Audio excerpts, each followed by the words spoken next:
राजस्थान का एकीकरण।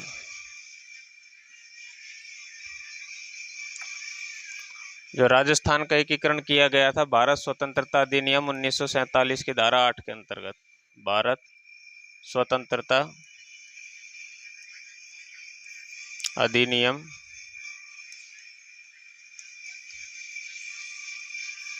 1947 की धारा 8 के अंतर्गत ये स्वतंत्रता अधिनियम 1947 है जो ब्रिटिश संसद द्वारा पास किया गया था। ठीक है। जब इसका एकीकरण किया जा रहा था भारत का, तो उस समय टोटल जो रियासतें थी भारत के अंदर वो 565 थी। टोटल रियासतें कितनी थी? 565 रियासतें थी पूरे भारत के अंदर। इनमें से 562 ने विलय पत्र पर क्या कर दिए थे? हस्ताक्षर कर दिए थे। और 3 रियासतें ऐसी थी जिन्होंने हस्ताक्षर नहीं किए थे। तो 3 रियासतें कौन कौन सी थी? कश्मीर, दूसरी कौन सी थी? हैदराबाद, तीसरी कौन सी थी? जूनागढ़। इन तीनों ने भारत में शामिल होने से मना कर दिया था, विलय पत्र पर हस्ताक्षर नहीं किए थे। ठीक है।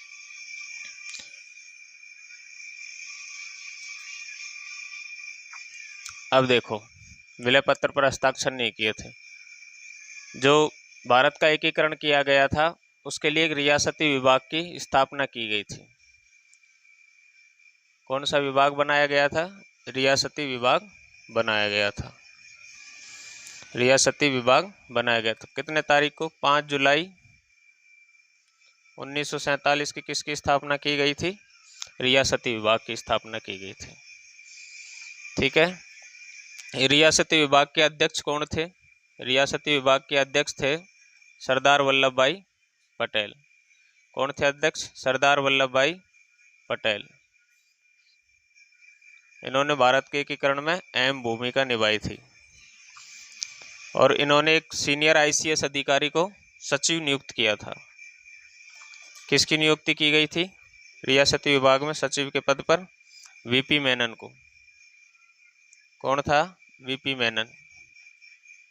ये उस समय आईसीएस अधिकारी थे, जो आज की आईएएस पोस्ट के इक्विवेलेंट उस समय हुआ करती थी। आईसीएस यानी Indian civil servant, Indian civil servant. और वीपी मेनन साहब हैं जो सीनियर आईसीएस थे। इन्होंने कई देशी रियासतों के साथ में काम भी किया हुआ था, इसलिए इनको क्या बनाया गया? सचिव बनाया गया। ठीक है। इसमें एक चीज और ध्यान रखनी है, अध्यक्ष हो गए सरदार वल्लभ भाई पटेल। इसका जो मुख्यालय कहाँ था? हेडक्वार्टर, इसका हेडक्वार्टर भाई न्यू दिल्ली, नई दिल्ली में था। कहाँ था? नई दिल्ली। हेडक्वार्टर नई दिल्ली में था। ठीक है। जिस समय देश का एकीकरण किया जा रहा था उस समय विलय पत्र पर जो हस्ताक्षर करवाए जा रहे थे उनकी 2 कंडीशनें थी, यानी 2 प्रकार के प्रपत्र भारत रियासती विभाग द्वारा निकाले जा रहे थे। इंस्ट्रूमेंट ऑफ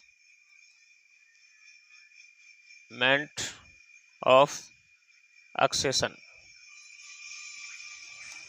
ठीक है। और दूसरा प्रकार का क्या था? दूसरे प्रकार का जो था stand still agreement, stand still agreement. ठीक है। देखो, मोटे तौर पर जिन रियासतों की, देखिए क्या कंडीशन थी, जिन रियासतों की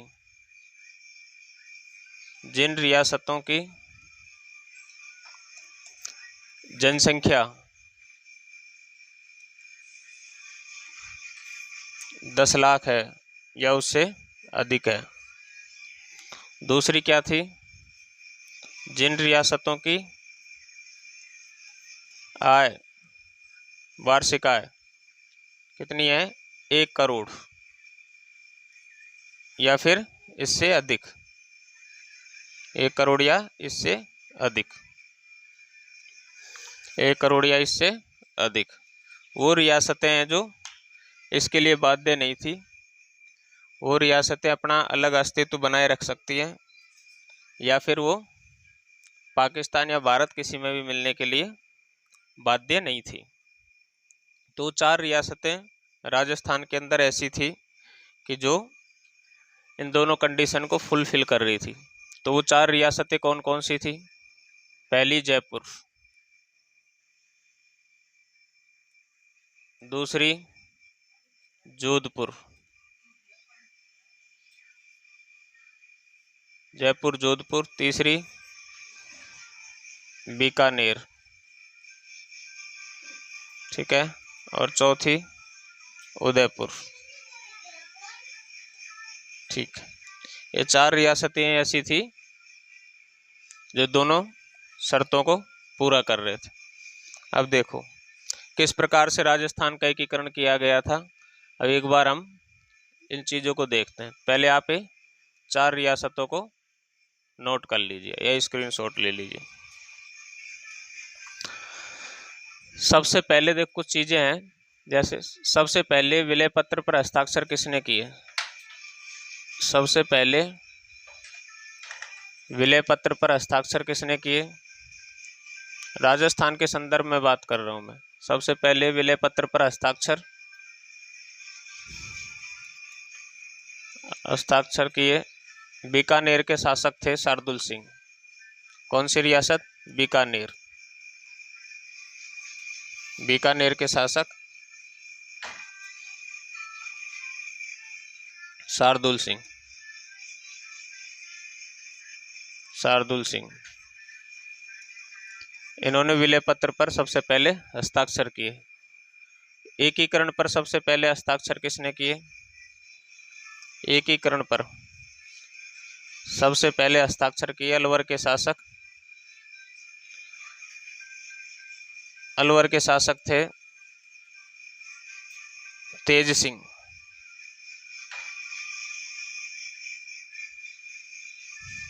तेज सिंह इन्होंने किए। सबसे पहले विलय पत्र पर हस्ताक्षर बीकानेर के शासक शार्दुल सिंह ने किया था। एकीकरण पर सबसे पहले अलवर के शासक तेज सिंह ने किया था। इसकी भी हमें, हाँ, विलय पत्र और एकीकरण दोनों में थोड़ा अंतर है। विलय पत्र है जो एकीकरण से पहले ही साइन करवा लिया गया था। तो इनमें मैंने बताया 3 रियासतों ने साइन नहीं किया था। टोटल 565 रियासत थी। जो 3 रियासतों ने विलय पत्र पर हस्ताक्षर नहीं किए, उनमें आपको मैंने बताया कश्मीर, जूनागढ़ और हैदराबाद थी। और एकीकरण पर सबसे पहले राजस्थान में जिस रियासत ने शासन किए एकीकरण पर, वो अलवर थे। अलवर के शासक तेज सिंह ने हस्ताक्षर किए थे। अभी देखो, ये तो हो गया कुछ बातें, एक और रह गया। सबसे अंत में विलय पत्र पर हस्ताक्षर, सबसे अंत में या सबसे लास्ट में? सबसे अंत में विलय पत्र पर हस्ताक्षर किसने किए? सबसे अंत में विलय पत्र पर हस्ताक्षर धौलपुर के महाराजा थे। धौलपुर महाराजा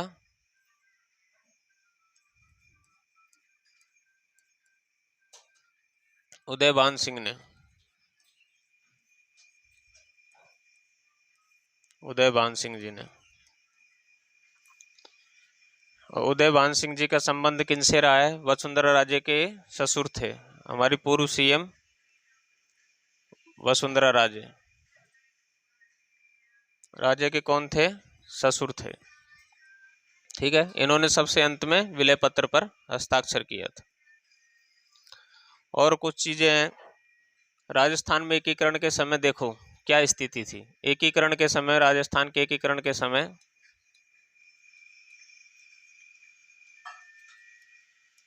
समय की स्थिति क्या थी? जो कुल रियासत थी, कुल रियासत कितनी थी राजस्थान के अंदर? कुल रियासत थी 19। और ठिकाने कितने थे? कुल ठिकाने थे 3। और केंद्र शासित प्रदेश, चीफ कमिश्नरेट, केंद्र शासित प्रदेश मात्र एक केंद्र शासित प्रदेश था, चीफ कमिश्नरेट स्टेट। ठीक है, देखो अभी केंद्र शासित प्रदेश था वो कौन था? अजमेर मेरवाड़ा। कौन सा था? अजमेर मेरवाड़ा। ये क्या था? केंद्र शासित प्रदेश था। ठीक है, 3 ठिकाने कौन कौन से थे? 3 ठिकाने, 3 ठिकाने थे, पहला, दूसरा, तीसरा। पहला नीमराना, दूसरा लावा, तीसरा कुशलगढ़। ये 3 ठिकाने थे। अगर इनकी स्थिति के बारे में देखा जाए तो नीमराना अलवर में, लावा कहाँ पड़ता है? वर्तमान स्थिति में टोंक में, और एकीकरण से पहले जयपुर रियासत में पड़ता था। कुशलगढ़ बांसवाड़ा में। जब इनका एकीकरण किया जा रहा था तो नीमराना का शासक कौन था? राव राजेंद्र सिंह। कौन था? राव राजेंद्र सिंह। और लावा टोंक का जो लावा ठिकाने का जो शासक था वो कौन था? प्रदीप सिंह। कौन था? प्रदीप सिंह। और कुशलगढ़ का जो ठिकानची या शासक कौन था? वो था रावल हरिंदर सिंह। कौन था? रावल हरिंदर सिंह। रावल हरिंदर सिंह वो यहाँ के शासक थे। देखो, सबसे छोटा जो इनमें से था, जो सबसे छोटा जो ठिकाना था वो कौन सा था? लावा। और सबसे बड़ा ठिकाना था वो कौन सा था? कुशलगढ़। तो ये क्या हो जाएगा? सबसे छोटा ठिकाना। तो सबसे छोटा कौन सा था? लावा। और सबसे बड़ा कौन सा था? सबसे बड़ा कुशलगढ़। हाँ, तो नीमराना बीच का हो जाएगा। देखो, नीमराना है जो चौहानों का ठिकाना था, चौहान शासकों का ठिकाना कौन सा था? नीमराना। और लावा है जो कछवाहा वंश का ठिकाना था, लावा। कुशलगढ़ है जो गुहिल या सिसोदिया राजवंश का ठिकाना था। ठीक है, नीमराना चौहान, लावा कछवाहा, कुशलगढ़ गुहिलों का। ठीक है, इसके अलावा सबसे बड़ा ठिकाना हो गया, विलय पत्र पर हस्ताक्षर वाला हो गया। अब देखो, मैंने आपको एक बताया था केंद्र शासित प्रदेश था अजमेर मेरवाड़ा। अजमेर मेरवाड़ा क्या था? केंद्र शासित प्रदेश था। और इसको भारत में कब विलय किया गया? 1 नवंबर 1956, राजस्थान में 1956 को। 1 नवंबर 1956 को किसको? अजमेर मेरवाड़ा को। अजमेर मेरवाड़ा को 1 नवंबर 1956 को मिलाया गया था। यहाँ के एकमात्र और प्रथम मुख्यमंत्री किसको बनाया गया था? प्रथम मुख्यमंत्री किसको बनाया गया? हरिभाऊ उपाध्याय को।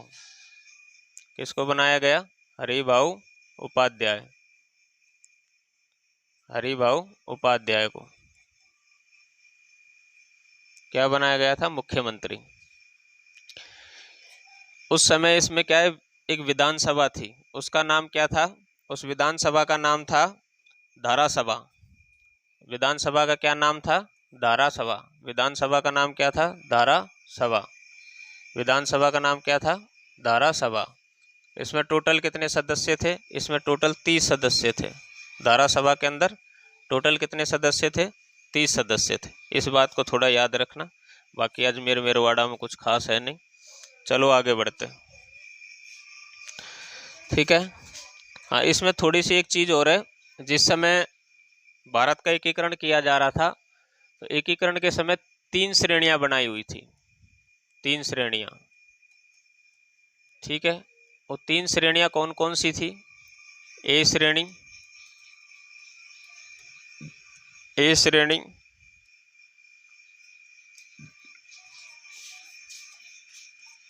ए श्रेणी, बी श्रेणी और सी श्रेणी, ये 3 श्रेणियां थी।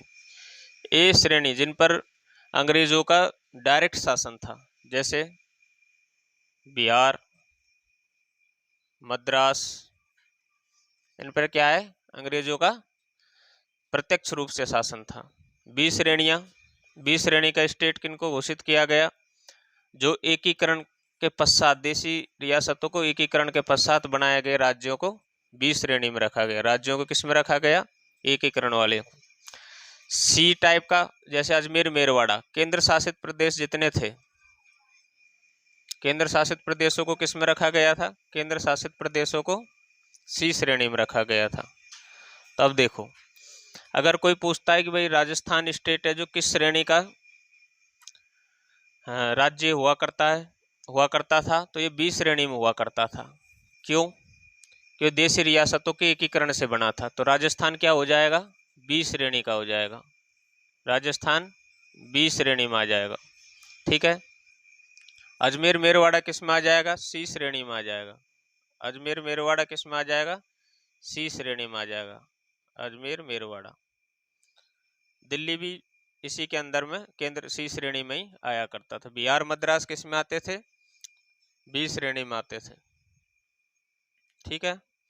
ये कुछ चीजें आप नोट कर लो, बैक कर दे तो नोट कर लो या स्क्रीनशॉट ले लो। ठीक है।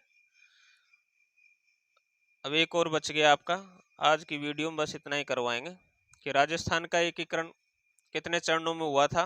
राजस्थान का जो एकीकरण है वो 7 चरणों में हुआ था। तो 7 चरणों में क्या हुआ था, एकीकरण हुआ था राजस्थान का। देखो 7 चरण कौन कौन से थे, पहला, दूसरा, तीसरा, चौथा, पांचवा, छठा, सातवां। देखो पहला 18, 25, 18, 30, 15, 26 जनवरी 1950। इस दिन क्या हुआ था, हमारे देश का संविधान लागू हुआ था। और जो अंतिम है वो 1 नवंबर 1956 को अंतिम चरण को शामिल किया गया था। पहला चरण कब स्टार्ट हुआ था एकीकरण का, 18 मार्च 1948। अब देखो, मार्च,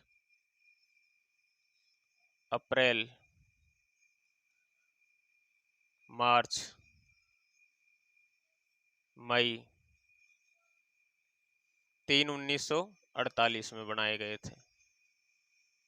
1, 2 और 3 चरण। चौथा बनाया गया था 1949 में और पांचवा भी 1949 में। यानी 3 1948, 2 1949, बाकी 26 जनवरी 1950 वाले दिन तो हमारे देश का संविधान लागू हुआ था। तो छठा चरण बना। सातवां और अंतिम चरण है जो 1 नवंबर 1956 को बनाया गया। डेट याद करने का तरीका आपको मैंने बता दिया, 18, 25, 18, 30, 15, 18, 25, 18, 30, 15। 2 मार्च में शामिल किए गए थे, 1 अप्रैल में, 1 महीने बाद शामिल किया गया पहले चरण के। और 30 मार्च हमारा क्या है, राजस्थान दिवस। 30 मार्च को हम क्या मनाते हैं, राजस्थान दिवस मनाते हैं। तो ये हमको याद होना चाहिए, 30 मार्च। ठीक है। 15 मई को बस खाली याद रखना है आपको, बाकी डेट आपको याद रखने की जरूरत नहीं है, ऐसे याद हो जाएंगे। ठीक है। अब देखो इनका नामकरण। पहले चरण का नामकरण क्या किया गया था, मत्स्य संघ। दूसरे चरण का, पूर्वी सभी रियासतें मिलाई गई थी तो पूर्वी राजस्थान कर दो इसको। पूर्व राजस्थान की जितनी भी रियासतें हैं वो मिलाई गई थी, इसलिए इसका नाम क्या हुआ, पूर्वी राजस्थान। तीसरे चरण में उदयपुर को मिला दिया तो क्या हो गया, संयुक्त राजस्थान। ठीक है। संयुक्त राजस्थान के बाद में क्या बना, वृहद राजस्थान। वृहद राजस्थान। पांचवें चरण को दोनों को मिला दो, संयुक्त प्लस वृहद को, तो क्या बन जाएगा, संयुक्त वृहद राजस्थान। संयुक्त वृहद राजस्थान। छठा चरण क्या हो गया, राजस्थान संघ हो जाएगा। यानी लगभग राजस्थान का क्या हो चुका था, एकीकरण हो चुका था। तो छठवें चरण को राजस्थान संघ नाम दे दिया गया। और 1956 में जिस भूभाग को मिलाए जाने के बाद क्या नाम दिया गया? वर्तमान राजस्थान। उसके बाद राजस्थान में किसी भी प्रकार की कोई रियासत या क्षेत्र नहीं मिलाया गया। तो अंतिम जो चरण था वो वर्तमान राजस्थान। इसका स्क्रीनशॉट ले लो या उतार लो। ठीक है, आज की वीडियो यहीं समाप्त करते हैं। अगली वीडियो में हम बताएंगे कि मत्स्य संघ का निर्माण कैसे हुआ, बाकी चरणों को किस प्रकार से राजस्थान में एकीकरण किया गया, किन किन राजाओं को किन पदों का लोभ लालच देकर राजस्थान में विलय किया गया। ठीक है, सेव कर देते हैं।